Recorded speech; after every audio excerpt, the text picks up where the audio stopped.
6 जून 1963 रोज़े आशूरा की मुनासबत से कदीम और रिवायती मातमी जलूस बरामद हुआ। अभी ये मुकर्ररा रास्तों से होता हुआ ठेरी के मकाम पर ही पहुंचा था कि वहां मौजूद दहशतगर्दों ने चारों तरफ से अज़ादारों पर लाठियों, कुल्हाड़ों और तलवारों से हमला कर दिया, जिसके नतीजे में 118 से ज़ायद अज़ादार शहीद हो गए, जबकि सैकड़ों ज़ख्मी हुए।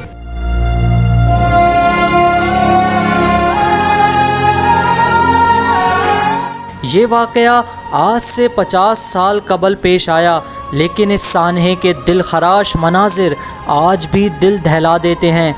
ये सानहा उन मुनाफिकीन के मुंह पर तमाचा भी है जो पाकिस्तान में फ़िरकावारियत को इनकलाबे इस्लामी ईरान के सर डालने की कोशिश करते हैं ताकि अपने जराइम को छुपाएं।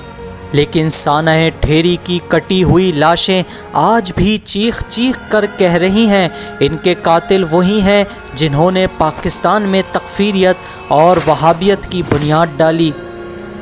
वाज़े रहे कि सिंध के कदीम शहर खैरपुर के गांव ठेरी में 6 जून 1963 को आशूरा के रोज़ निकाले जाने वाले जलूस पर चारों तरफ से हमला किया गया, जिसमें 118 से ज़ायद शिया मुसलमान शहीद हुए। इन अज़ादारों पर कुल्हाड़ियों, तलवारों और लाठियों से हमला किया गया था, बल्कि बाज़ अज़ादारों को जो ज़ख्मी थे उन्हें नहर में फेंक दिया गया। इस सानहे के नतीजे में मुतादिद अफराद ज़ख्मी और माजूर भी हुए।